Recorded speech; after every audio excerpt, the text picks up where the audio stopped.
Bonjour, Mesdames et Messieurs, guten Abend, sehr geehrte Damen und Herren. Willkommen zur zweiten Ausgabe der Webinarreihe Best Practices zum Teilen von Sachdaten.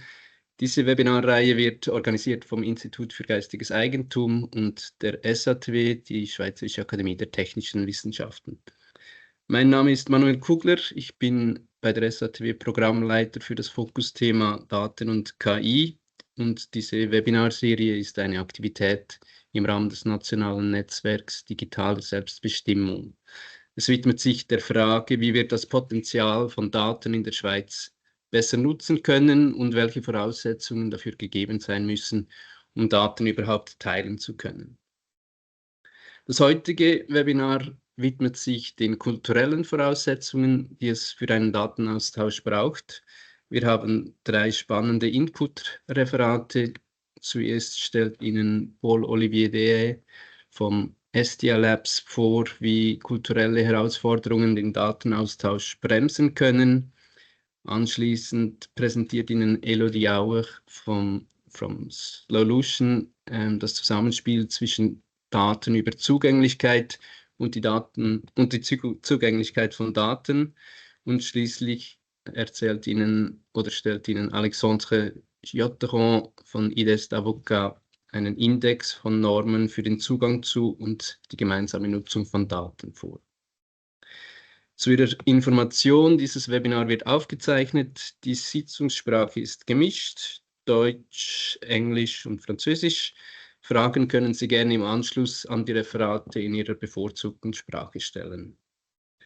Die Moderation für das heutige Webinar und die anschließende Q&A übernimmt Anaik Cordoba vom IGE und somit übergebe ich ihm gerne auch gleich das Wort.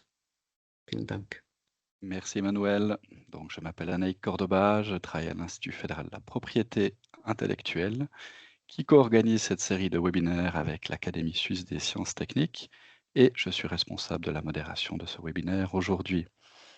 Sans plus attendre, je vous présente Paul-Olivier Dehaye. Il est mathématicien de formation, il s'est rapidement intéressé au rôle des données personnelles dans la société. Il a notamment contribué à révéler le scandale de Cambridge Analytica. Actuellement, il dirige l'ONG Personal Data, qui est une association d'intérêt public pour la défense des droits de protection des données personnelles, permettant d'avoir le contrôle sur notre vie numérique et physique. Il siège au conseil d'administration de My Data Global, qui est un réseau international qui aide les personnes et les organisations à tirer profit des données personnelles d'une manière centrée sur l'humain, pour créer une société numérique équitable, durable et prospère pour tous. Il est en particulier le PDG de Estia.ai, la société qui gère le projet Estia Labs. Il va nous parler des enjeux culturels, qui sont parfois des barrières invisibles, qui freinent le partage des données, et nous faire part de ses pistes pour surmonter ces obstacles et faire le meilleur usage des données. Paul-Olivier, c'est à vous. Merci. Bonjour à tous, vous m'entendez? Oui. Okay. So I'll talk in English actually about cultural obstacles to personal data sharing. So this is joint work in a very complex web with lots of different organizations, some of which you've heard the name of. So historically, 3 years ago, we started a project with Estia AI, and it's me personally as well, with Engagement Migros. And this project was called Estia Labs, whose goal was to build data collectives. So they put money into a project that was to try different approaches around data collectives.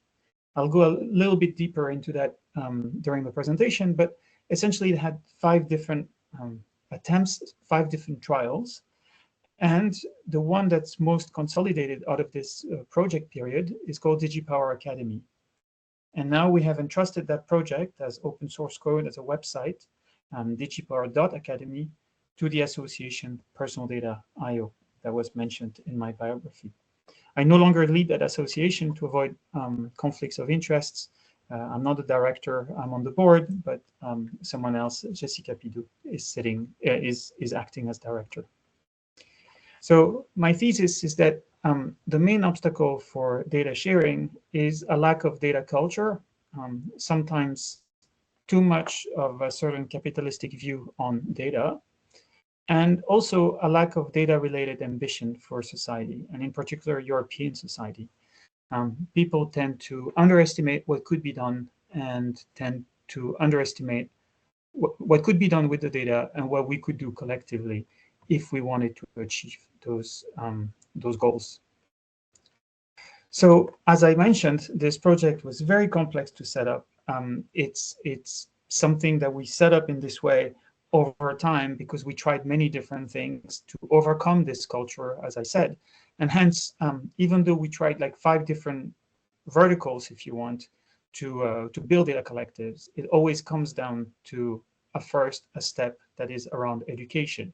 So all the different steps we tried, we always went back to, well, first, before doing things, we really, really need to educate people about their data in general. And once we have educated people around their data, then we can hope to do many different things. So the DigiPower Academy project was about building visualizations of their data, of people's data, in many different verticals. This could be in the attention economy, so the fact that you're tracked online, so one can send you content that is more relevant to you, including advertising, but also trying to keep you in some kind of bubble to influence you.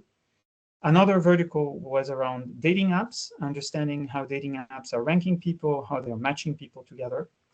And then another vertical was around transportation. So we built some projects with Transport Lausannois, but also gig work. And so in this case, we worked with Uber drivers essentially to help them understand their data better. Now, there are particular elements of the design of DigiPower Academy. So you can go to this website. And what we do there is that we try to build visualizations of people's data, but visualizations that run purely in the browser. So the main idea is that people will get a copy of their data from any one of those sources, and we have many others, in particular social networks, sports apps, all kind of different apps that people might know about or services that people might know about. We instruct them on how they can recover their data, essentially using GDPR, using their right of access to their data. So that's just information we provide them. They go into that system. They say, I want a copy of my data. They get a file, and they don't know what to do with it. And so if they go to DigiPower Academy, then what we do when they load the website is essentially we push code to their browser. And this code is visualization code. First and foremost, visualization code. And this code can run purely in the browser. So if we have done the things well, and we try to do it, they could disconnect internet and they could just run things locally in their browser. And they could just basically drop the file that they got into our visualization tools.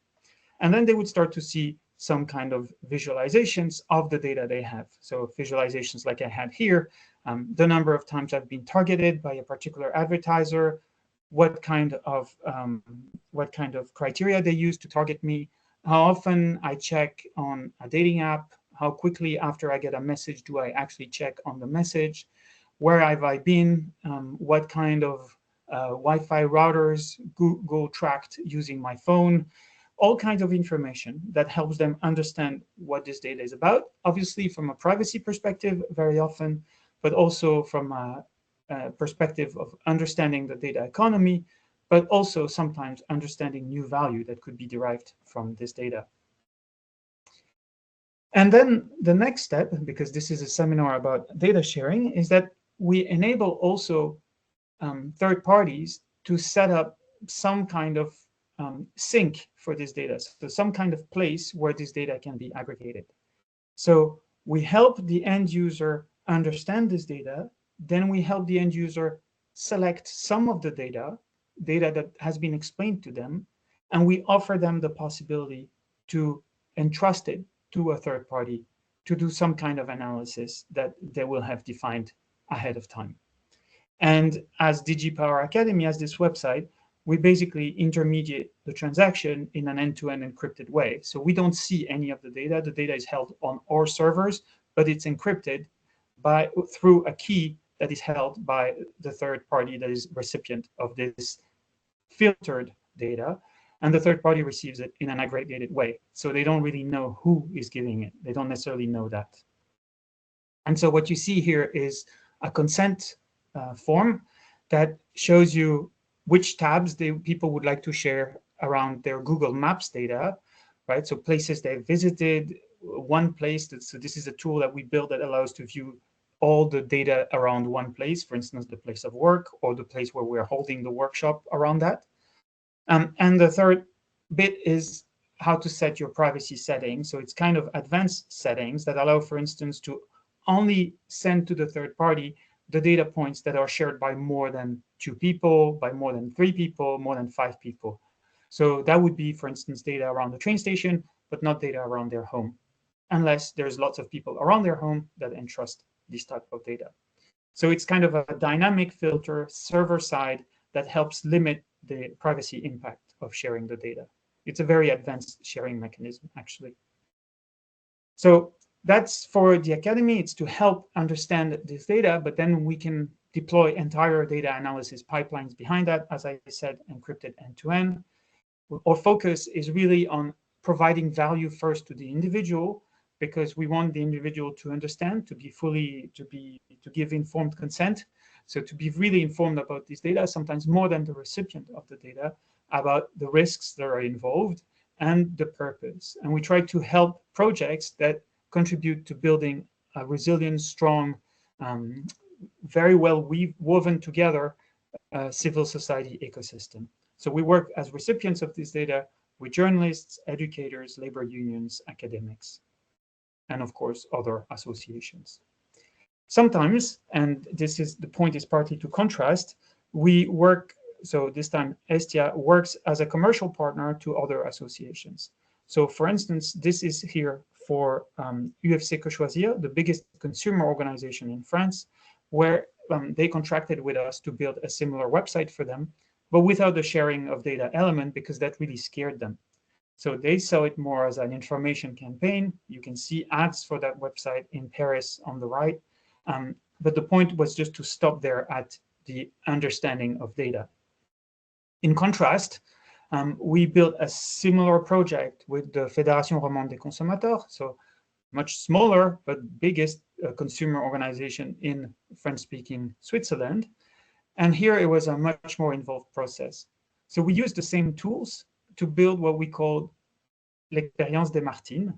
So Martine is this comic book character in French-speaking in Belgium, France, and Switzerland. And Martine always goes on adventures. I'm sure you have the equivalent in German-speaking Switzerland. So these are children's books. And Martine always goes on an adventure. And here the adventure was with the testers of this consumer organization. So consumer organizations usually have a pool of people that wants to help them, that will tell them about the latest coffee machine, if it's good, if it works well, the latest washing machine, etc. So there are volunteers who are used to testing things. And here we embarked them on some kind of expedition where they tested the web. So they used our tools to start like probing the transparency mechanism of different organizations and to understand what could be done. And this was part of the effort of the vertical, the attention economy, the effort that we called the eyeballs. A very interesting element, because we tried this many times, but a very interesting element that was brought forward by the journalists of the Fédération Romande des Consommateurs was that they wanted, like many journalists, to tell personal stories, to make this understandable by the general public. But there is a problem here, because you want to tell personal stories about individuals, but at the same time, you don't want to intrude into their privacy. And oftentimes, the elements that speak most to the general public are empathic elements that are deeply personal. So there's a Gordian knot there that is difficult to crack. And so their idea was that to use this Martine element. And so there were 30 testers, but they were all Martine. They all impersonated that character. And so the story that was told at the end was a composite story of all the testers together. We had the evidence we needed, so journalists could work and tell stories, but it was told in a slightly different way that helped maintain empathy while preserving privacy of the participants. So another vertical we tried working on, and I will spend a bit more time on this one, is that of gig workers and in particular Uber drivers. So a bit of context first. In many European countries, and in particular in Switzerland 2 years ago, the highest court of the land is starting to judge that in the past they were not independent workers, but actually employees. So for the employees in the call, think about it. When you go to work, you get reimbursed for your car, for your trip. Certainly if you have to drive during your work, you get reimbursed for that car. If you work, you get paid for the time you work.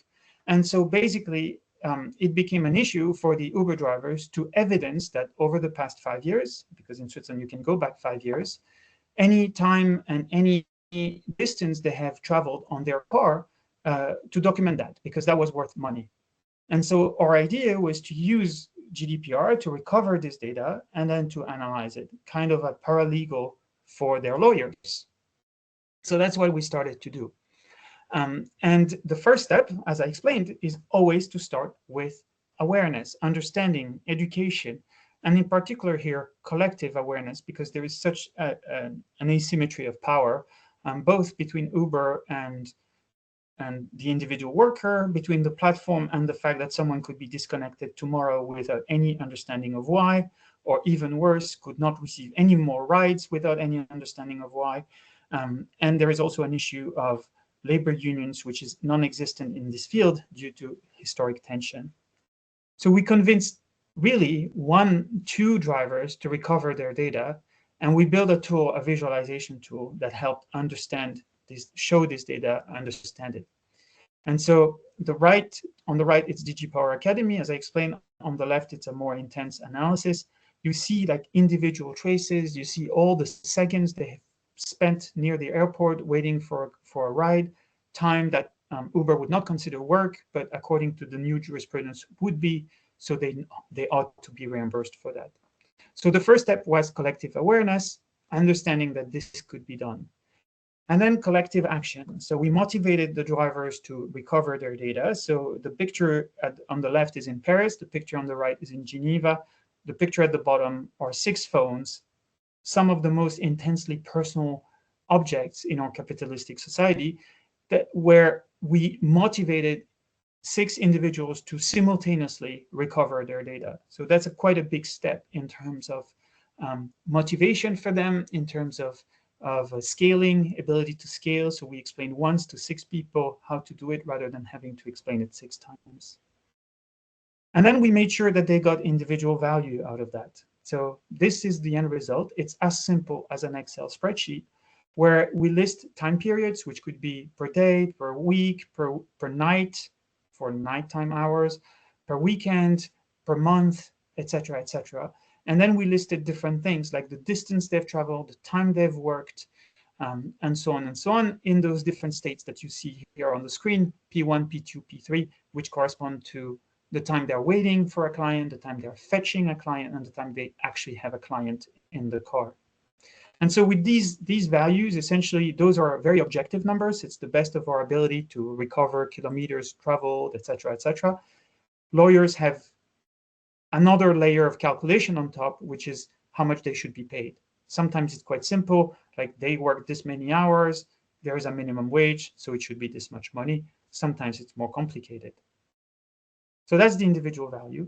And then, and only after, we focused on collective value, on making sure that there was something that came out of the fact that we have, in the end, put our hands on 10% of the Uber data from the past 5 years. And so from that, we did some reverse engineering of the algorithm. We published papers about this data and how we touched it, and basically what we managed to understand from it. And then the 5th step is exporting these new practices. So there is a project now that is getting started in South America and Spain for delivery workers and on-demand drivers, working in 5 different countries with as many universities. And there's also a project in Kenya, starting with the African Content Moderators Union. They're probably going to change name to reflect also the fact that they involve people who train AI systems So they are content labelers, content or AI labelers as well. And so literally both sides doing very different work in very different locales. So what we did in Geneva with Uber drivers, and we're like, we want the same.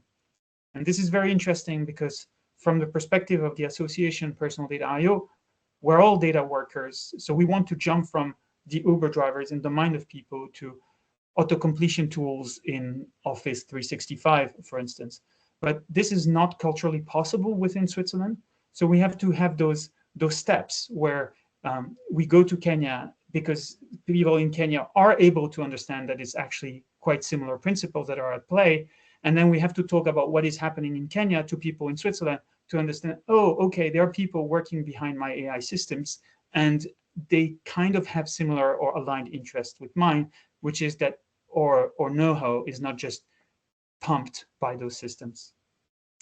So in conclusion, this is my last slide. We really have to, in order to move in this field, we have to really start with education, and ideally without even touching any of the data, because that increases trust. We need to put individual value first, collective value second. The value is not just money, and this is a big problem, is that there is lots of people, I have like 2 or 3 per month, who come and tell me, I have the solution for the personal data problem. We should all be able to sell, and the market will solve that problem. But that just doesn't work for the reasons I'll come to in the future. In this next, I see personally that the idea of entrusting data to someone is more like a vote than a sale. It's more a vote of the data society that you would want in the future. At least that's a better way to see it at first. There are multiple perverse incentives everywhere. There's lots of people, lots of different expertise involved, and these expertise materialize in many different ways and with many different incentives around. So for instance, the incentives on an academic or to publish papers, on a journalist is to write a story, on a labor union is to get more collective agreements signed. So those incentives are different, and they don't align very well with data. So at the same time, the fastest way to make things move is to involve all those different stakeholder types, but they all need to make sure that their work on the project is paid, and in a sense that they don't run away with the project alone because they see how they think they could scale it, but at the same time, in doing so, they would lose the multidisciplinarity that is really needed for those projects. That's it. I'm done. Thank you. Merci beaucoup, Paul-Olivier, pour cette présentation. Il n'y a pas de questions dans le chat, mais j'ouvre la session de questions. Ah, voilà, ça arrive. Philippe, si vous voulez prendre la parole et poser une question. Yeah, thank you, Paul-Olivier, for the great talk. The doctors in Switzerland don't like this electronic patient record project. Not sure if you're aware or not. Very aware. Yeah, you're aware. How would you educate doctors? Okay, so it's not just about educating doctors, it's also about educating patients. So there is an initiative in mostly German-speaking Switzerland called Gesundheitsdatenraums Schweiz, trying to promote the emergence of a data space. And so we have conceived a project with them that is more of an expedition, a bit like it's a data expedition with 2 roles. The salutonauts, who are like focused on their health, but want to explore, kind of like an astronaut, where is my data? And the mediconauts, who are the professionals who want to understand where is data and what could be done with it. So that's one element of answer.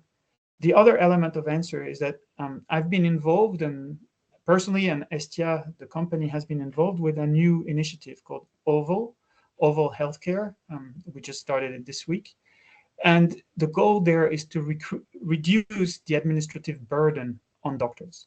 Doctors do very advanced studies to do medicine, not to fill in paperwork. And so with a better digital grasp on the data that they produce, the data that is produced by their peers, we can optimize a lot of administrative processes to make sure that they do what they want to do, medicine, not administration. This being said, we should not be naive about it, and patients are not naive about it. There is tremendous amounts of money at play, and trust is essential. People will not trust the patient dossier if we're not transparent about how the data is used. And currently, there is not sufficient transparency about the data and how it's used. Merci. Merci Philippe pour la question. Merci Paul-Olivier pour la réponse. Est-ce qu'il y a d'autres questions? Manuel? Great. Yeah, thanks a lot as well for the great presentation. You mentioned the lack of data culture as a main stopper. So do you think this approach that you presented with collective awareness, action, individual and collective value, and then the export, is that kind of an universal concept that you see that can be applied to different application areas? And do you think this lack of culture can be addressed only within such individual use cases, or is there a more overarching kind of data literacy action necessary to scale or to improve the situation, so to say? I think this data literacy is needed at 2 layers, kind of like in the corporate world or in the organization layer, if you want. I've gone in countless calls where the people on the other side say, morally, ethically, individually, personally, I fully agree with your vision. And they almost like turn around in the call saying, but I have a big institution behind me that I need to move to go in this direction. And so that's it. The call is dead. It's not going to go anywhere because people have to sort of sweat internally to make it move. And it's too much. There is no culture. They're going against their institution's culture if they wanted to do that. That's why I'm talking about culture. And the other thing is that there needs to be sometimes, and it goes back to the question just before, sometimes a more confrontational culture, and more confrontational between the general public and institutions, more challenge coming from the general public on what do you do with my data. The reason is that if there is that challenge, more virtuous organizations will shine. It's not the case right now. Right now, organizations are very happy to be obscure, to do unethical things with data. Many of them, it creates distrust in the whole ecosystem. So it's a bit like, in countries where there is no journalist, it's easy to have corruption. It's a bit like that. So you need to have people challenging what is being done, individuals challenging what is being done, in order to have a corporate culture or institutional culture that is more mindful of what could be done with the data, what should be done, what should not be done. In the absence of that challenging culture, then there is so much inertia to continue with the same practices. Great, thank you. Oksana Riba-Grenou, vous avez une question. Yes, I have a question. Thank you for the great presentation. I have maybe a bit provocative question. So recently I've been at a Health for Data symposium, which was a very big event by SPHN and PHRT, so more than 400 people. And there were interesting discussions there from data protection officers who, some of them, let's put some, not everybody, of course, are talking about the fact that individuals don't necessarily want or have time to manage their own data sharing because, I don't know, the life is busy, they need to do a lot of things, and that there is this trend now that is emerging that should be done on their behalf.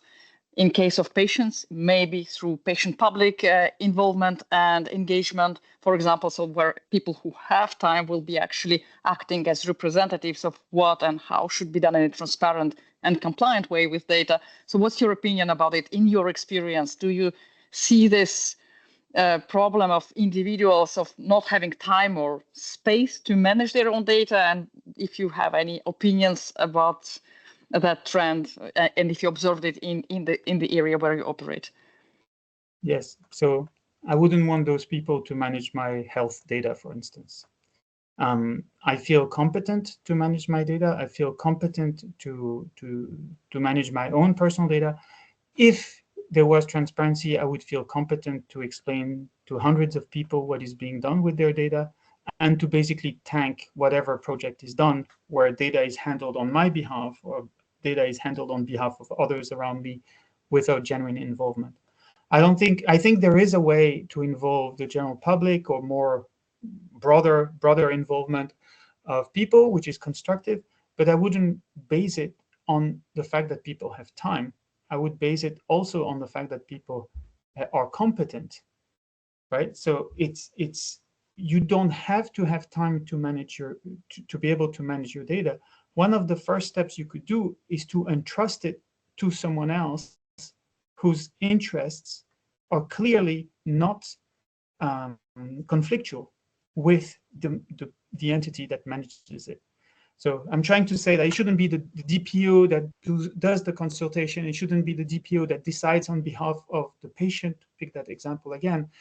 Maybe it should be the DPO that makes sure there's a thriving ecosystem of intermediaries, of data collectives that patients can affiliate with to take decisions around data on their behalf. We have these mechanisms in health all over the place with health insurance, with all kinds of different intermediaries. We try to keep a healthy ecosystem. Why suddenly decide that consent should be really entrusted to some of the actors that are the most conflicted in making those decisions? Merci pour cette réponse. Est-ce qu'il y a encore une question?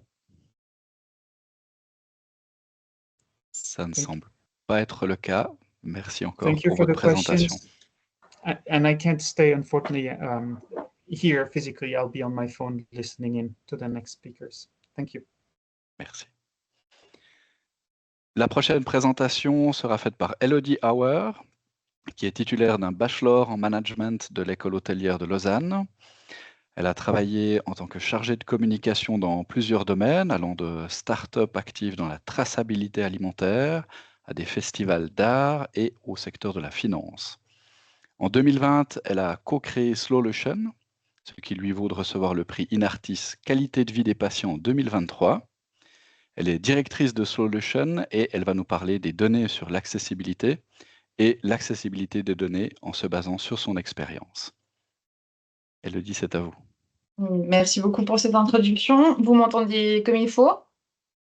C'est parfait. Oui. Je vois des têtes qui hochent. Très bien.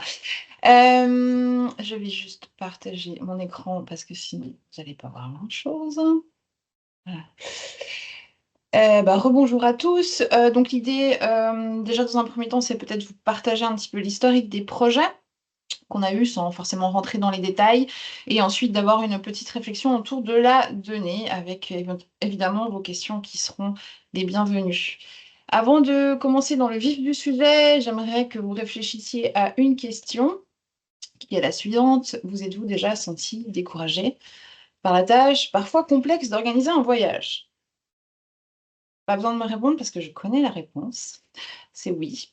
Maintenant, quelques chiffres. En moyenne, on va visiter 150 pages Internet pour planifier un week-end. Et on va passer 20 heures pour planifier des vacances, une semaine de vacances. Maintenant, imaginez que vous soyez dans une de ces situations, que vous soyez en fauteuil roulant, ou que l'un de vos proches le soit, ou que vous preniez un peu d'âge et que vous ayez de la peine à vous déplacer. Pensez-vous qu'il est plus difficile d'organiser ces voyages? C'est comme ça qu'on est rentré dans la thématique. On a eu une première étude où on a posé la question à beaucoup de personnes qui étaient dans ces situations, et les réponses sont allées de « c'est compliqué » à « c'est un cauchemar ». Pour la petite histoire, on est rentré dans le sujet, est-ce qu'on a gagné un appel à projet et qu'on a été mandaté pour monter des séjours clés en main pour la région de Morges. Donc on s'est mis dans le cas d'une personne en situation de handicap, les séjours clés en main pour des personnes en fauteuil roulant, et ça a été extrêmement compliqué. Mais on s'est rendu compte qu'il y avait peut-être une autre façon de le faire, notamment en partant du postulat qu'il existait de la donnée autour de cette accessibilité. Voilà, petit chiffre aussi qui vient soutenir notre propre étude, 66% des personnes à mobilité réduite déclarent que la recherche d'informations représente la plus grosse barrière au voyage. Donc en fait, ce qui ressort, c'est que effectivement, s'il arrive des pépins pendant qu'on voyage, quand on est en fauteuil roulant, on va passer outre, on va se débrouiller, mais encore faut-il déjà planifier son voyage.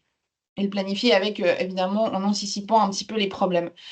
Et c'est vraiment cette partie-là, la planification, qui est extrêmement problématique et qui fait que certaines personnes ne voyagent plus ou vont aller tout le temps au même endroit pour se simplifier. Ou vont aller en croisière, par exemple. C'est quelque chose qui est extrêmement plébiscité, mais pas forcément par choix, juste parce que les personnes savent qu'elles vont pouvoir accéder à toutes les animations. Bref. On a donc continué notre étude et on s'est rendu compte qu'il y avait 3 facteurs principaux à cette problématique qui sont la centralisation de l'information. Évidemment, on a une information, qu'elle soit de l'accessibilité ou du tourisme, qui est extrêmement disparate, étalée dans beaucoup de sources et qui n'est pas centralisée. Le traitement et la présentation de l'information,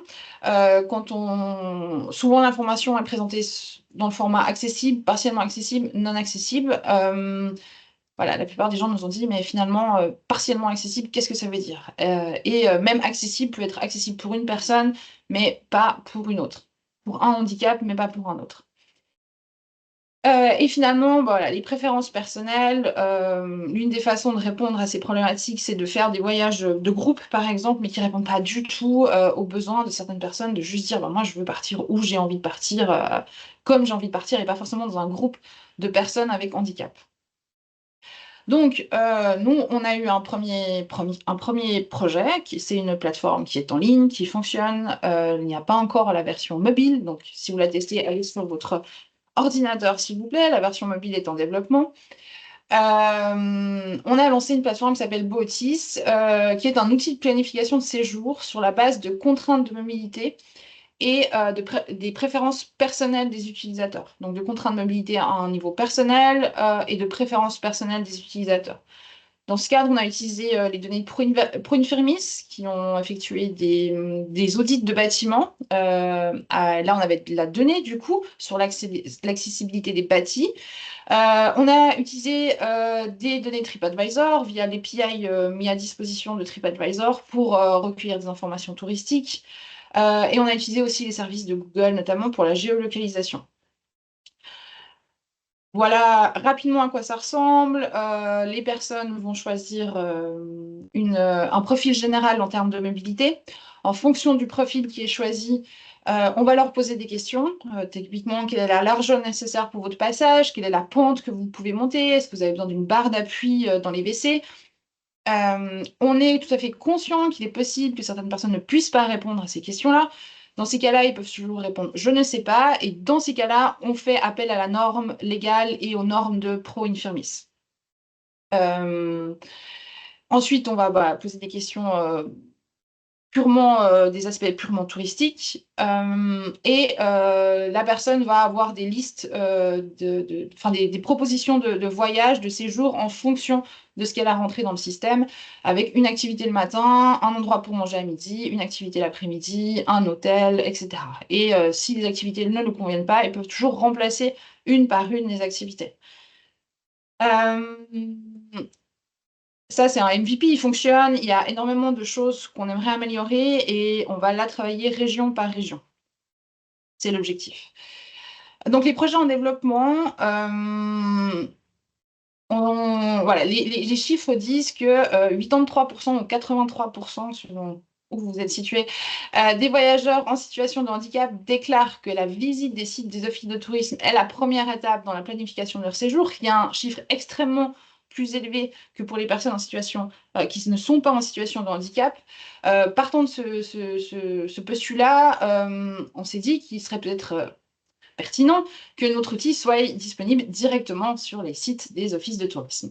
Donc, l'objectif, c'est d'affiner l'outil et de le proposer en marque blanche sur les sites des offices de tourisme partenaires.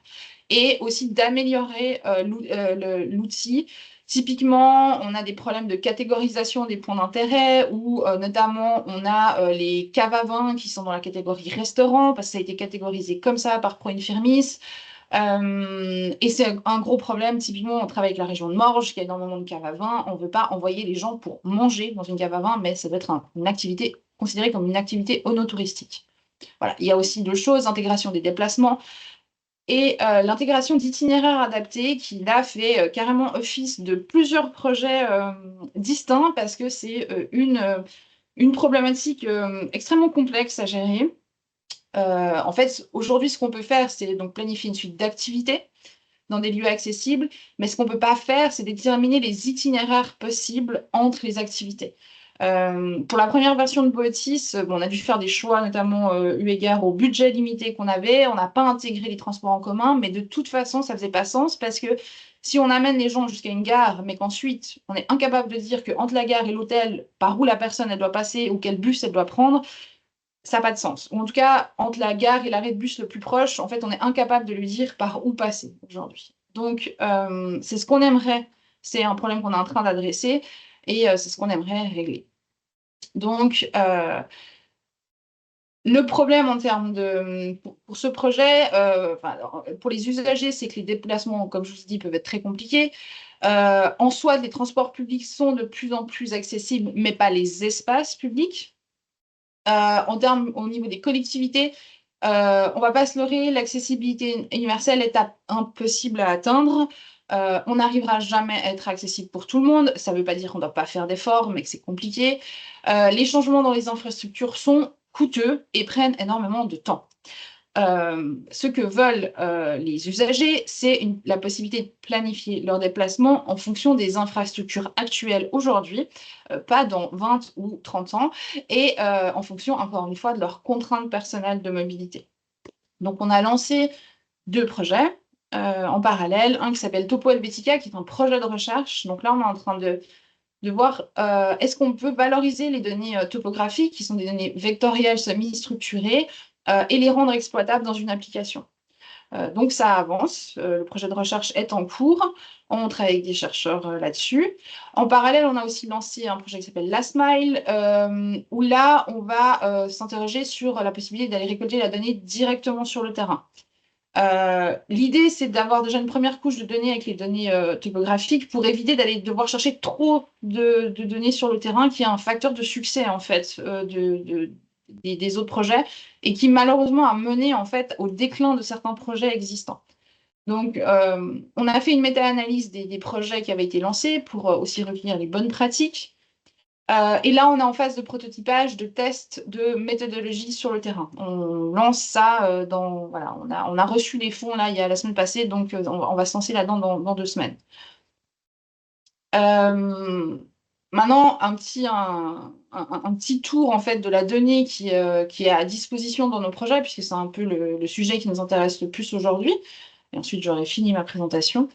Voici les données structurées qui sont à notre disposition dans le type de projet. Alors là, moi, je parle beaucoup du handicap moteur, mais il faut aussi tout ce que nous, on est en train de faire pourrait servir à d'autres cibles, notamment les parents avec poussettes, notamment des projets autour de la mobilité douce, etc., etc. Donc, voilà, je vous laisse regarder ce petit tableau que je vais rapidement commenter. On a réussi à cibler quelques sources de données. C'est pas forcément extrêmement exhaustif, mais je vous ai mis ce qui était le plus intéressant.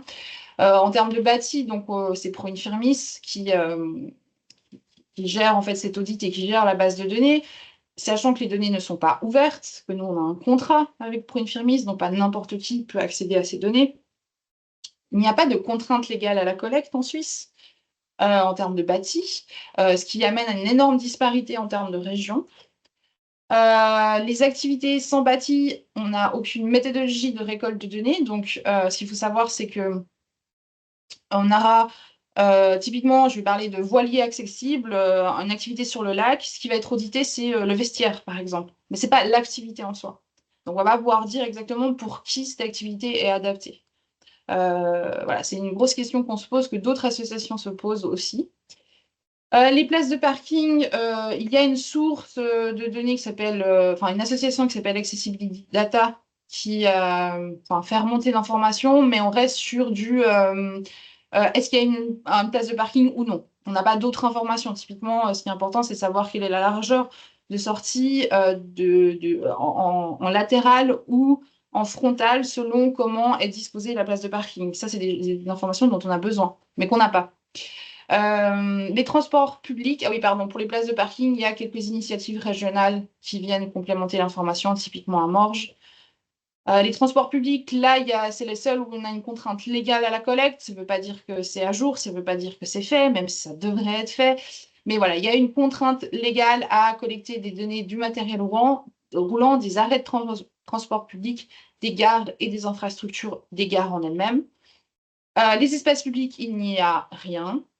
Voilà, soyons clairs. Et puis, pour les données touristiques, si on a utilisé TripAdvisor, c'est pas pour rien, c'est parce que, pareil, il n'y a rien.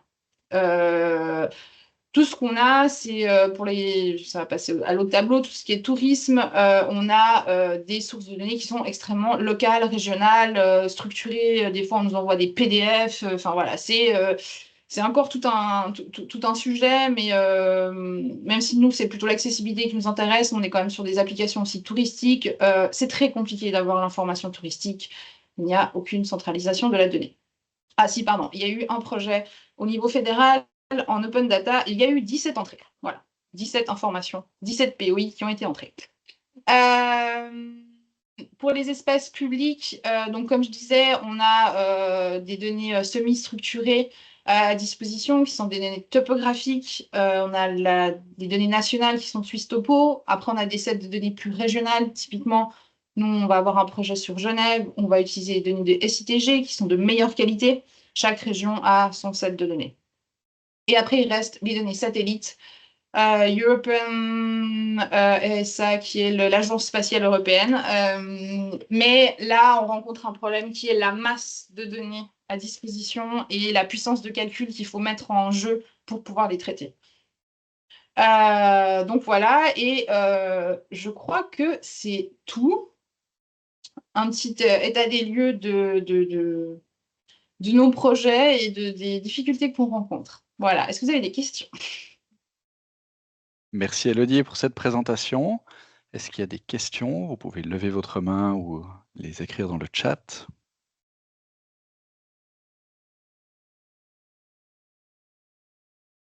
Monsieur Gaulier.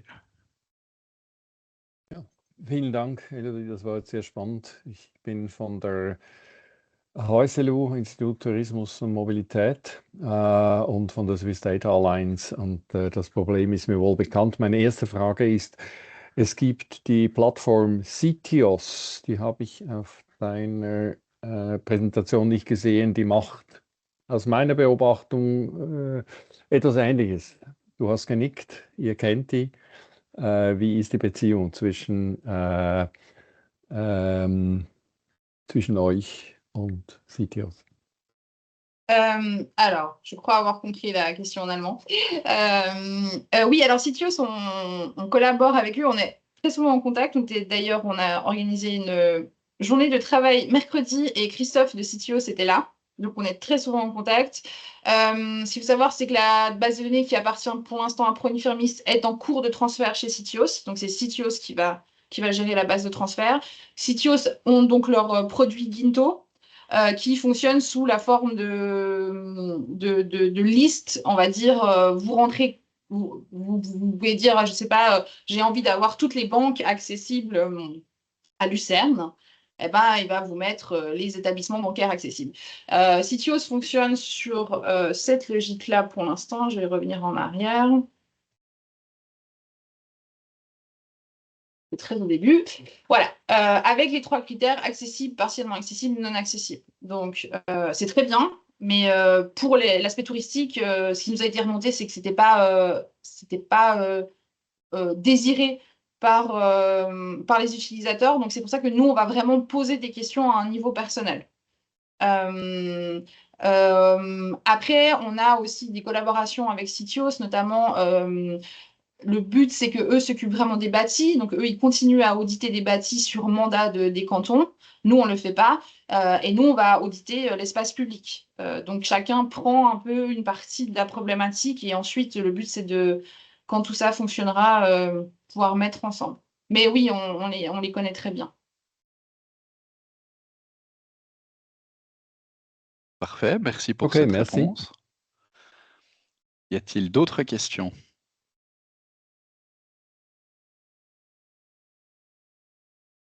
Sinon, moi, j'aurais une question pour vous, Elodie.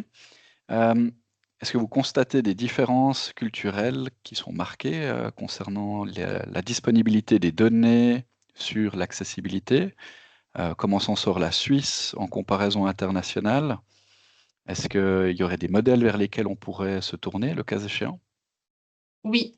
Alors, en termes de bâti, il y a déjà des grosses disparités en termes de cantons, parce que même s'il y a une méthodologie commune qui a été développée par ProInfirmis, chaque canton gère ses campagnes d'audit.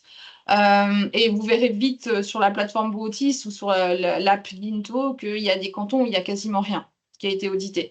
Les cantons romans sont plutôt relativement plutôt des bons élèves. Typiquement, le canton de Vaud est un très bon élève. Après, on a des micro-régions. Je donne encore l'exemple de Morges, parce que c'est vraiment un très bon élève dans la région. On a des régions typiquement comme Genève, où il y a eu un projet de la ville. Donc, en fait, vous avez, mais pas du canton. Donc, vous allez avoir des bâtiments qui sont audités qu'au niveau de la ville de Genève. Alors, c'est une ville-canton, soit, mais dès que vous sortez de la ville de Genève, il n'y a plus rien. Donc, il y a des grosses disparités parce que chaque canton doit mettre ses propres ressources dans ses audits. Et comme il n'y a pas d'exigence légale, voilà.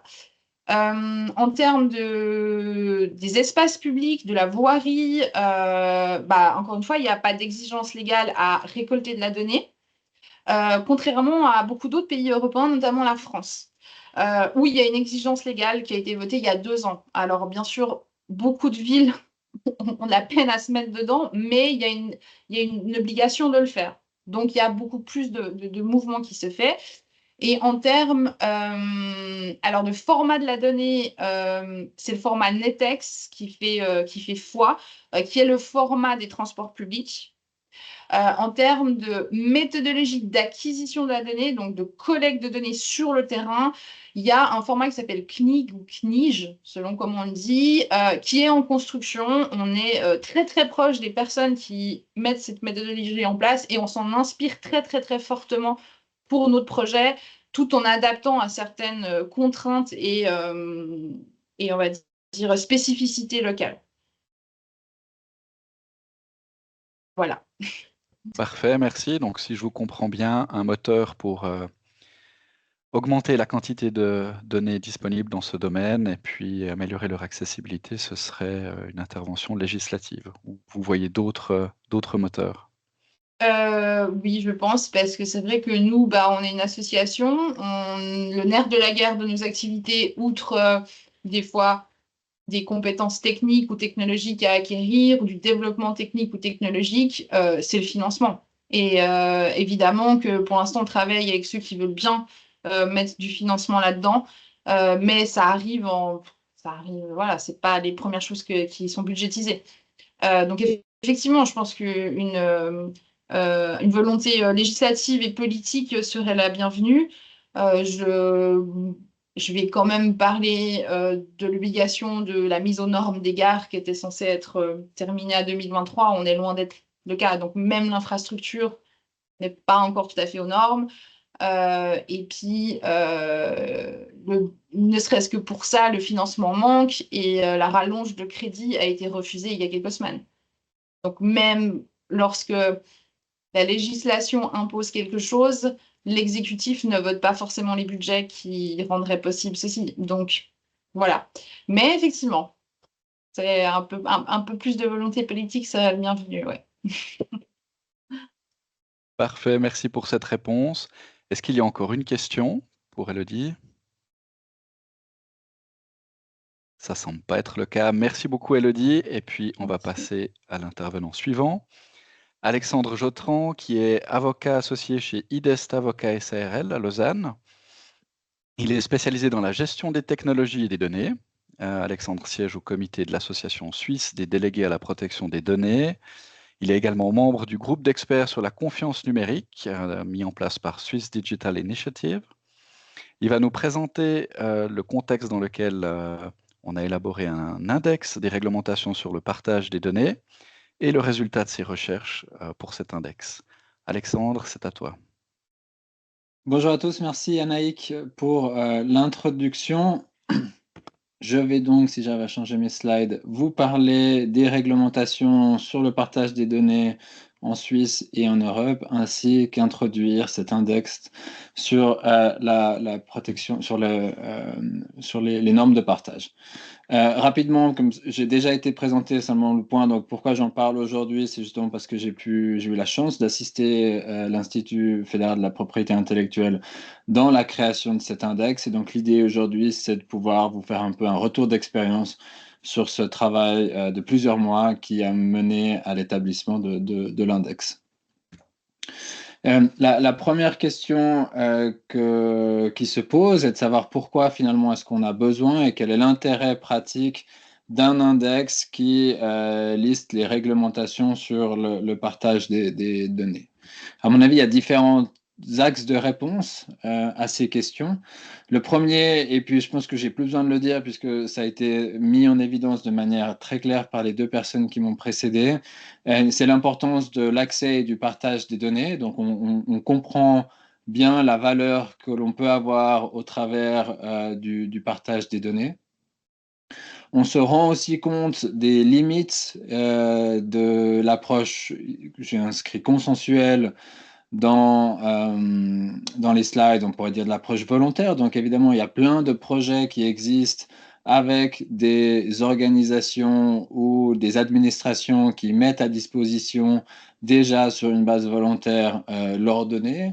Il y a déjà des projets, et notamment un projet de l'IPI, qui vise à favoriser le partage des données entre entreprises, que ça se fasse gratuitement ou à titre payant. Il y a des contrats modèles qui ont été développés et qui permettent aux entreprises de disposer de l'outil juridique, c'est-à-dire le contrat, qui leur permet, si elles le désirent, de partager leurs données. On se rend néanmoins compte, et quand je dis on, c'est forcément le législateur, que cela n'est pas nécessairement suffisant et comme l'a dit Madame Auer juste avant moi, qu'il arrive un moment auquel il est nécessaire d'avoir des normes qui prescrivent cette fois de manière plus ou moins contraignante le partage de certaines données. Et le constat est le suivant, c'est qu'en Suisse en tout cas, on a un système extrêmement morcelé, donc on a des dispositions qui existent, plus que ce qu'on pourrait en croire, mais il est extrêmement morcelé à cause de l'approche suisse qui se veut très sectorielle, donc on a des normes dans chacun des domaines et pas de loi transversale, en tout cas à l'heure actuelle, sur le partage des données. Ça s'oppose en partie à la réglementation en Europe. Et là, je vais vous parler du Blue Wall. Alors, je ne sais pas si vous avez déjà entendu parler du Blue Wall, mais c'est toujours quelque chose d'assez impressionnant, en tout cas, je trouve, la première fois qu'on le voit. Le Blue Wall, c'est cette représentation graphique des réglementations européennes qui concernent le domaine du digital. On a tendance à penser que le digital, c'est une loi sur la protection des données. Bien, elle existe, elle est ici, vous la voyez sur la slide. C'est ce fameux General Data Protection Regulation, GDPR, le RGPD en français. Et on voit que c'est une petite pièce de l'échiquier. Il y en a plein d'autres, notamment toutes celles que vous voyez là en bas. C'est peut-être un peu petit pour les lire, mais donc dedans, il y a la réglementation sur la libre circulation des données personnelles, Regulation on the Free Flow of Non-Personal Data, qui vise à limiter certaines barrières au transfert de données. Il y a une directive sur l'open data, qui vise à favoriser le partage des données. Il y a une autre réglementation qui est le Data Governance Act, qui a aussi des velléités de favoriser le partage des données, notamment en limitant les contraintes que peuvent fixer les administrations au partage de leurs données. Et enfin, on a le Data Act, qui est une nouvelle réglementation sur laquelle je vais revenir plus loin. Donc là, on est vraiment dans des réglementations très transversales, européenne, qui vise à forcer, on pourrait dire que dans l'Union européenne, il y a cette idée que la culture vient d'abord par la réglementation, puis après on arrive à imposer la culture. On a un peu l'impression de cette vision. Et quand même des normes sectorielles, dont une que je vais vous parler, que vous trouvez tout à droite de l'image, qui est la directive sur les services de paiement 2 dans le domaine bancaire. Donc, toute une série de réglementations. Puis là, brièvement, sur le retour d'expérience de la rédaction de cet index, c'est que finalement, on a trouvé beaucoup de dispositions, plus que ce qu'on aurait pu imaginer, très éparses, et qu'on arrive à classifier selon différents critères aux aspects. Donc, il y a déjà la nature des données qui peuvent être très différentes. On a donc des réglementations qui se concentrent sur les données personnelles. Et Paul Vidouet est un fin connaisseur justement de la possibilité pour des associations notamment de venir utiliser les droits à la portabilité ou à l'accès des données personnelles pour en tirer un certain profit ou une certaine utilité. Et puis ensuite, on a beaucoup de règles sur des données gouvernementales, des données statistiques, des géodonnées, des métadonnées et des données techniques.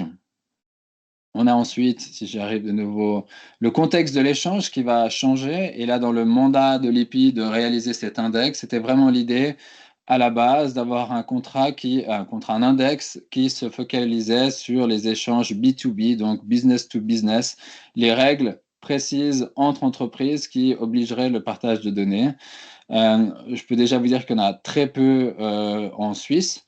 Elles se comptent vraiment sur le doigt d'une main. Ce qu'on a beaucoup, en fait, c'est des règles sur le government to business, le government to consumer. C'est donc toutes les règles qui accompagnent la stratégie d'open data, open government data de la Confédération. Et donc ici, on trouve vraiment pléthore de réglementations. Là où j'ai trouvé que c'était assez intéressant, c'est en fait les nombreuses lois qui sont dans du B2G2B, c'est-à-dire des données d'entreprises que ces entreprises doivent transmettre à la Confédération ou à l'administration publique de manière générale, et puis après qu'ils peuvent les remettre à disposition sous la forme d'un index, d'une base de données. Et ça, on trouve quelques exemples. Secteur industrie, Anaïk Cordoba reviendra dessus, mais on en trouve dans beaucoup de secteurs. Nature de la norme, ça sera aussi un exemple que je vous donnerai par la suite. Mais on s'est rendu compte que, évidemment, elles n'ont pas toutes le même effet juridique, ces normes. Il y a certaines normes où c'est vraiment un droit qu'on peut faire valoir en justice d'obtenir des données. Des fois, c'est des incentives simplement qui sont donnés à des administrations de pouvoir avoir le droit de partager les données. Donc, en fait, on se rend compte que même quand on lit attentivement ces dispositions, on a des effets qui sont très différents d'une réglementation à l'autre. Et puis, sur les aspects techniques, on a aussi de base des règles qui, la majeure partie de ces règles ne vont pas prévoir de prescriptions techniques sur le partage, ni de plateformes spécifiques où les données doivent être transmises, avec par contre, à certains moments, disons que depuis les législations des 5-7 dernières années, cette notion d'interopérabilité, qui est difficile à interpréter juridiquement d'ailleurs, mais où on va demander de mettre des données dans un certain format. Et puis enfin, les conditions qui sont un peu le dernier critère différenciateur, j'ai envie de dire, de ces différentes normes. Certaines fois, il faut répondre à certaines conditions pour avoir le droit d'obtenir les informations, être un acteur du secteur, par exemple. Des fois, il faut répondre à des conditions financières, donc les bases de données peuvent être mises à disposition gratuitement ou de manière payante. Ce paiement peut être la simple rémunération des frais engendrés ou être plus élevé. Donc, on trouve aussi ici une vraie disparité et différence dans les typologies de normes. Donc voilà un peu pour la présentation générale de ce qu'on a trouvé en faisant cette revue du droit suisse et du droit européen pour arriver à l'index. Et puis, je vais en prendre juste 3 maintenant pour vous les présenter brièvement avant qu'Anaïk vous présente en plus grand détail le fonctionnement de l'index. La première, c'est une réglementation européenne. Elle est importante parce qu'elle est relativement ancienne. En fait, elle date déjà de 2015 en tout cas. C'est la réglementation sur l'open banking qui est prescrite à l'article 67 de cette directive sur les services de paiement 2. Et le principe est le suivant, c'est que l'utilisateur, donc le détenteur d'un compte en banque, doit pouvoir permettre à des tiers prestataires de services d'accéder à ces données afin de pouvoir les agréger et obtenir via un service tiers une vue consolidée de l'ensemble de ces comptes. Et là, on est vraiment dans un mécanisme très européen de réglementation où on oblige bien finalement les banques sur lesquelles ces comptes sont présents d'octroyer l'accès à des tiers afin qu'ils puissent fournir des services qui peuvent être concurrents à celui de la banque. À l'heure actuelle, nous n'avons pas de système équivalent en droit suisse. Certaines banques le font de manière volontaire, mais il n'y a aucune obligation. La deuxième disposition que je voulais vous montrer cet après-midi, c'est l'article 3, alinéa 1 du EU Data Act, le règlement sur les données. C'est un nouveau règlement datant de 2023. Il est maintenant en vigueur, mais cette disposition spécifique n'est pas encore exécutable.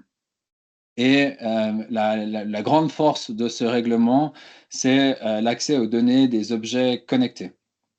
Vous avez ici un extrait de la clause et il dit que les produits et puis les services annexes qui sont connectés, pensez évidemment de nos jours, en fait, tous les produits sont connectés. L'exemple type, c'est le tracteur connecté de l'agriculteur qu'il utilise pour moissonner son champ, mais on peut imaginer les balances connectées, les montres, etc., etc. Eh bien, ces produits connectés doivent être fabriqués de telle sorte à ce que toutes les données relatives soient par défaut accessibles à l'utilisateur de manière aisée et sécurisée sans frais. Et là, il faut bien comprendre qu'on n'est pas dans la portabilité et le droit d'accès des données personnelles, on est dans des dispositions applicables interentreprises, et ça c'est une nouveauté. Jusqu'à présent, les normes se focalisaient sur les données personnelles, donc les données qui concernent des individus spécifiques, alors que là, on a une loi qui vise à permettre à l'entreprise qui utilise par exemple une machine connectée à Internet d'obtenir les informations relatives à cette machine afin peut-être d'optimiser ces principes. Donc il est trop tôt évidemment pour dire si cette prescription va être un succès ou un flop, mais on voit une réelle avancée qui n'a à ce jour pas d'équivalent en droit suisse. Et puis enfin, la dernière disposition que je voulais vous présenter, c'est l'article 10 de la loi fédérale sur l'utilisation des moyens électroniques pour l'exécution des tâches des autorités, une très longue loi, mais très récente. Enfin, le titre est long en tout cas, qui a posé différentes choses. Il y a notamment des aspects sur l'open source qui sont intéressants, mais ici, c'est l'Open Government Data. Donc, on voit que les unités administratives, en gros fédérales, ont une obligation de publier leurs données qu'elles produisent dans l'exécution de leurs tâches et les mettre à disposition gratuitement et dans un format ouvert. Donc, c'est cette loi, c'est cette disposition qui est censée servir de base à l'avenir de manière plus centralisée pour les politiques de l'administration fédérale de l'Open Government Data. On voit quand même à l'alinéa 7 que j'ai tenu à vous mettre qu'on a quand même fait bien attention de dire attention, mais ce n'est pas un droit que les contribuables, les entreprises peuvent faire valoir vis-à-vis de l'autorité. Donc on demande aux autorités gentiment de le faire, mais si elles ne le font pas, personne ne pourra vraiment les y forcer. Donc voilà, j'en ai fini sur la présentation un peu juridique du contexte lié à l'index. Et puis, je vais donner la main à Anaïk pour la présentation de ce que ça donne en pratique.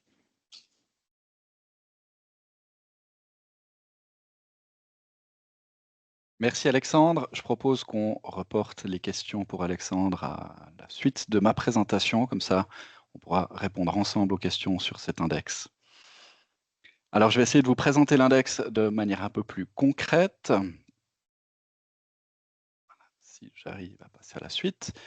Comme l'a déjà mentionné Alexandre, il y a évidemment une corrélation entre les aspects culturels d'une société et son approche normative. La manière dont une société légifère est en grande partie influencée par ses valeurs, par ses normes sociales, ses croyances et son histoire. En retour, ces lois reflètent et parfois renforcent ces aspects culturels. Alors, en ce sens, l'index qu'on a développé poursuit 3 objectifs culturels. Un premier objectif d'accessibilité, dans un domaine où les règles sont souvent perçues comme difficiles d'accès ou complexes. L'index facilite l'accès aux dispositions légales pertinentes. Et puis, il traduit les normes légales en des repères accessibles qui permettent à chacun, chercheur, PME ou autre acteur, de comprendre immédiatement leurs droits, leurs devoirs et les opportunités qui s'offrent à eux. L'index est également un outil qui clarifie les règles du jeu et réduit les incertitudes, voire les craintes, ce qui contribue à un climat de confiance. Ce climat de confiance est indispensable pour encourager l'utilisation et le partage des données. Et puis, au-delà de la simple conformité, l'index invite à l'exploration. Grâce à son abord simple et rapide, il permet non seulement de trouver des informations pour son secteur d'activité, mais aussi de s'aventurer dans des domaines moins familiers. Et puis, cette dimension d'exploration stimule l'innovation.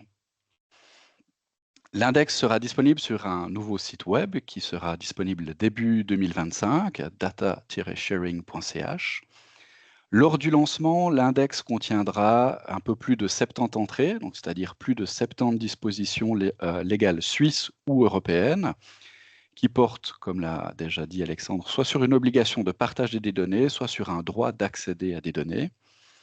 Ces 70 dispositions concernent au total plus de 20 secteurs différents, secteurs économiques ou d'activité en général.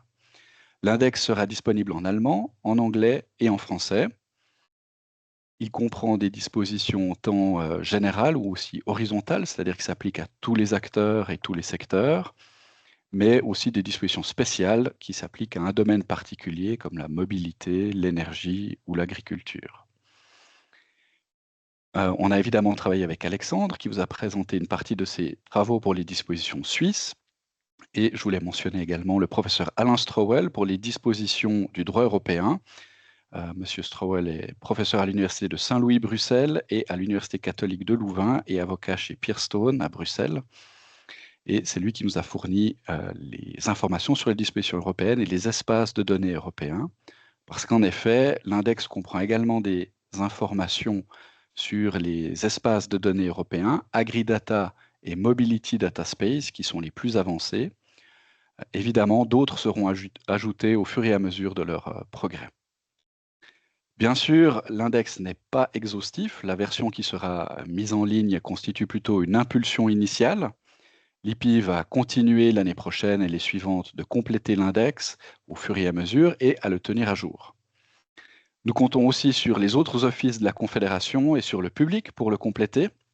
Lors du lancement de l'index, nous informerons les autres offices de la Confédération et nous les inviterons à contrôler le contenu de l'index et, le cas échéant, à le compléter. Pour le public, il sera assez facile de nous contacter et de nous demander de compléter l'index dans les domaines qui les intéressent ou de proposer leur contribution pour les législations qu'ils connaissent bien.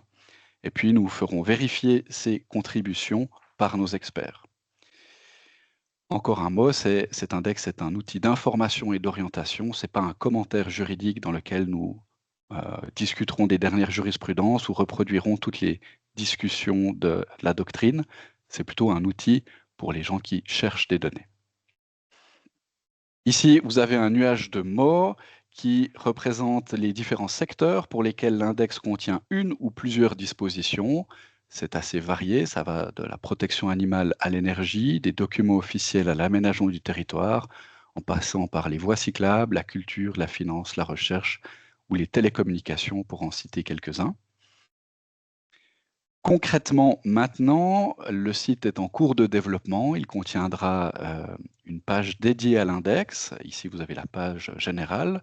Vous voyez à gauche qu'il y a des possibilités de rechercher par mots-clés lorsqu'on a une idée précise en tête, par secteur économique lorsqu'on veut explorer son domaine d'activité ou un secteur industriel proche, par type de données, public, personnel, non personnel, selon les besoins du projet, selon le contexte, si on cherche des données business to business, government to business ou un autre contexte.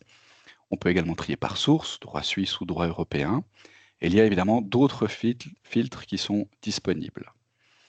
En fonction des critères de recherche, la liste des rectangles à droite se modifie.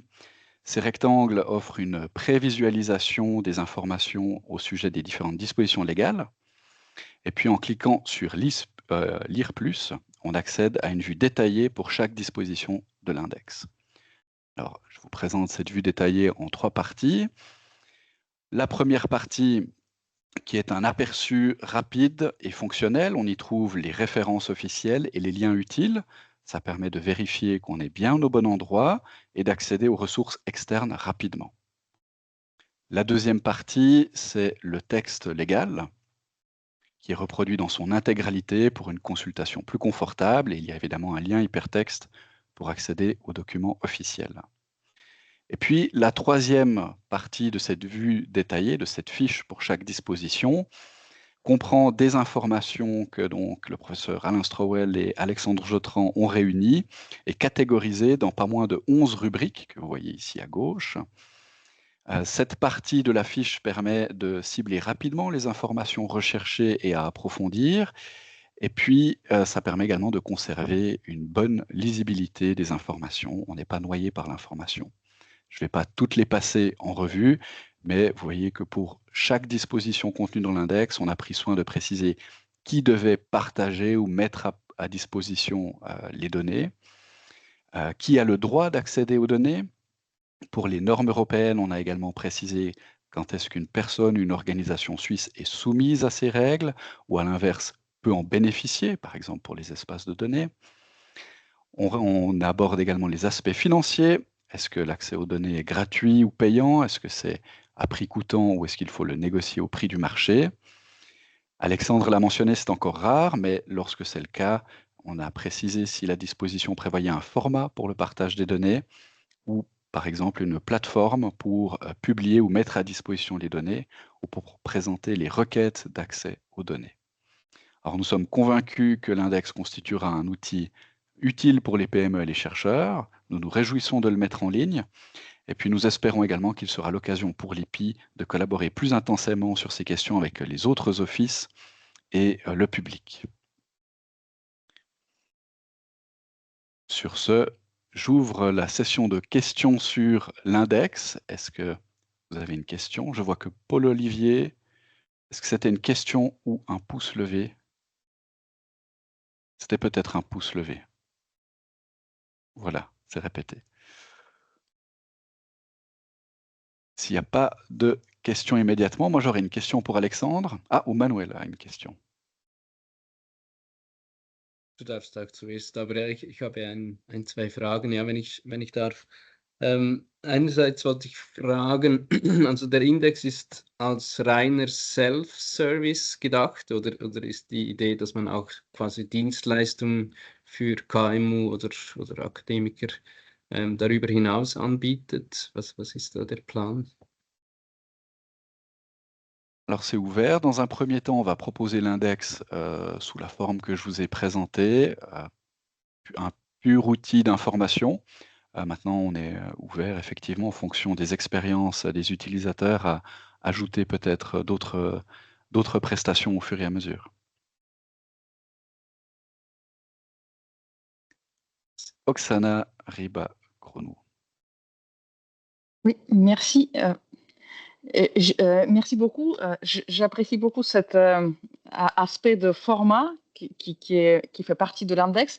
Et ma question, c'est plus sur le moyen, enfin, dans quelle mesure l'index pourra aussi intégrer d'autres éléments d'interopérabilité. Donc, non seulement le format, mais aussi les aspects plus sémantiques ou plus techniques.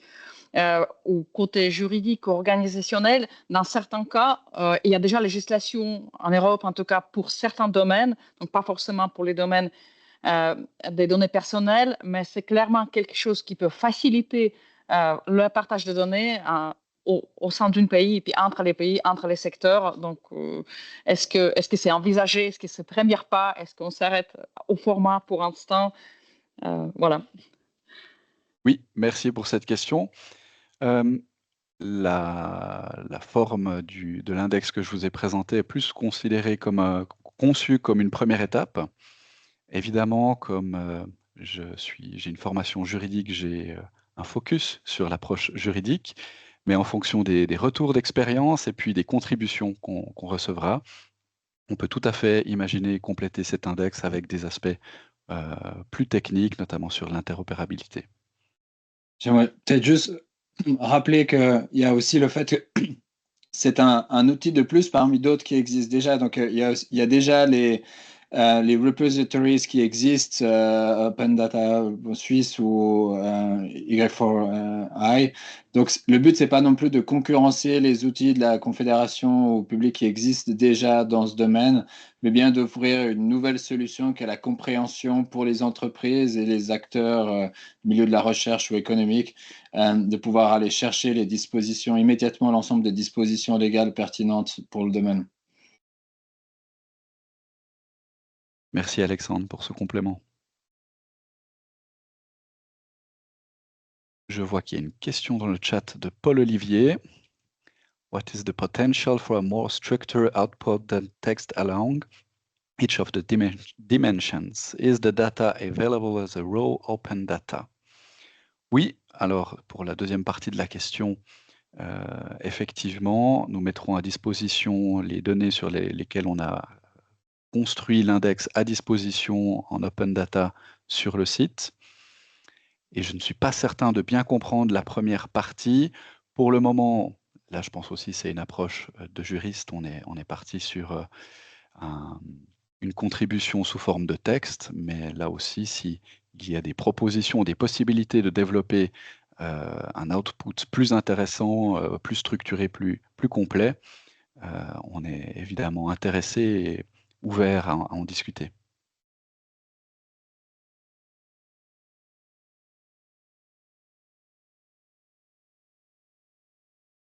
Je vois Monsieur André Gaulier qui a également une question.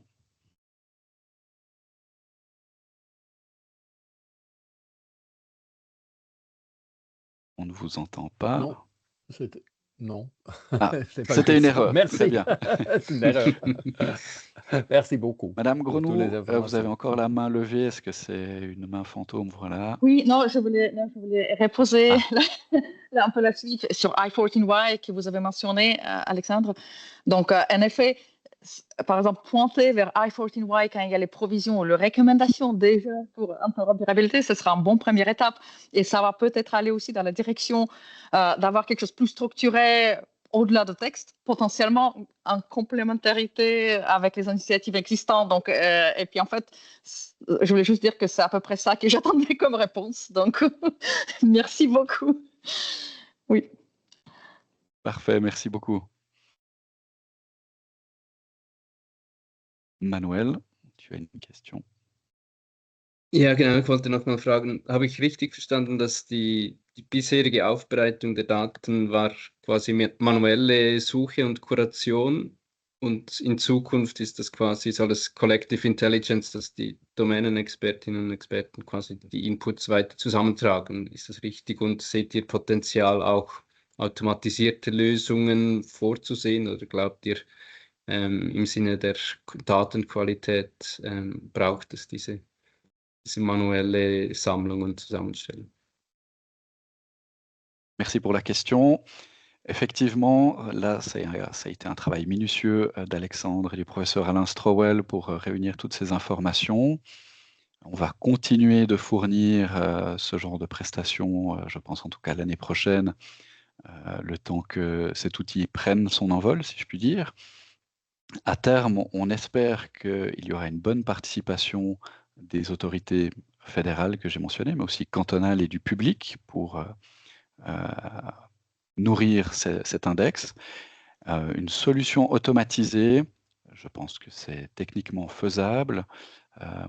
Ça n'a pas encore été discuté pour le moment. Si le volume d'informations s'avère très important, pourquoi pas? On peut l'imaginer. Si je peux aussi rebondir, puisque effectivement, pour m'être plongé dans l'exercice, donc il y a eu beaucoup de travail manuel impliqué. Il y a eu la volonté chez nous à l'interne d'automatiser le plus possible, de structurer. Ce qu'on s'est rendu compte, c'est évidemment qu'on a des normes qui ont été écrites sur les 50 dernières années, j'ai envie de dire plus ou moins entre les plus anciennes puis les plus récentes, avec des terminologies qui sont très différentes. Et c'est très difficile, en fait, à mon avis, j'ai aussi pas le background technique pour faire cet exercice de manière satisfaisante. Mais c'est à mon avis relativement difficile de thématiser puisqu'il y a la terminologie qui est différente. Il faut comprendre aussi le domaine juridique derrière pour essayer de comprendre la portée de la norme spécifique. Et des fois, les données, les termes sont pas les mêmes et puis leur portée en fait est très différente d'une norme à l'autre. Donc on s'est basé sur nos connaissances du domaine et puis des recherches. Hm. Merci beaucoup. Darf ich noch eine Frage stellen, die vielleicht den Rahmen des Index etwas sprengt?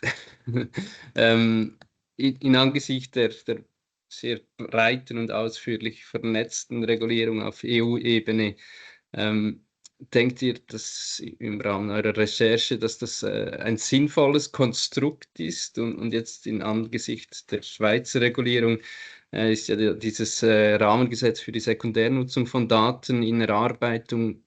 Was sollte man davon quasi vielleicht darin abbilden oder aufnehmen, beziehungsweise wo seht ihr Handlungsbedarf für die Schweizer Regulierung? Est-ce que je réponds moi?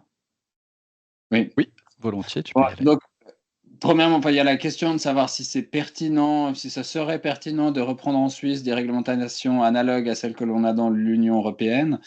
Et puis la deuxième, si c'est envisageable, qui sont donc politiquement, j'ai l'impression qu'on en est en tout cas assez loin politiquement.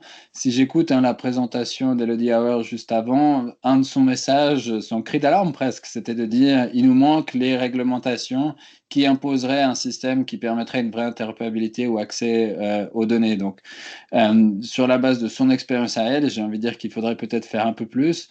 Maintenant, suivre l'Union européenne, c'est probablement également une mauvaise idée. Enfin, même moi qui suis spécialisé dans ce domaine et dont le travail est de conseiller des entreprises et des organisations publiques et privées dans la thématique des données, du partage des données, c'est extrêmement difficile de s'y retrouver. On a un foisonnement de normes, donc on a la norme, plus après les 10 règles et exceptions pour chaque règle.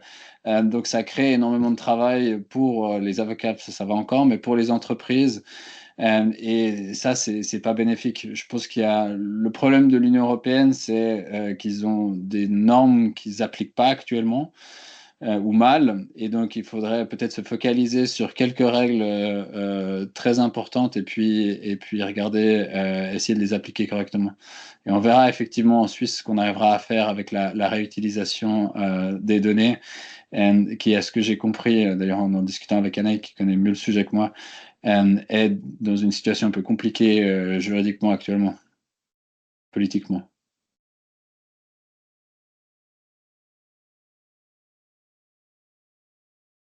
Merci pour cette réponse. Est-ce qu'il y a encore une question?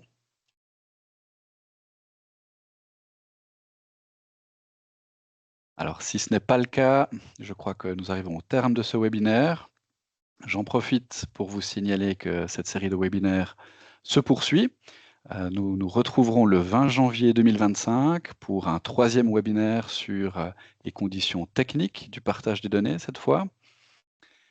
Le programme détaillé et le lien d'inscription suivront prochainement par email et sur les réseaux sociaux. Je remercie encore une fois nos intervenants, Paul-Olivier Dehé, Elodie Auer et Alexandre Jotran. Leurs 3 présentations tirées de leur expérience et travaux étaient très enrichissantes. Merci également à tous les participants de nous avoir rejoints. Merci pour les nombreuses questions que vous avez posées. Nous nous réjouissons de vous retrouver en janvier. Excellente fin de journée et excellente fin de semaine. Au revoir.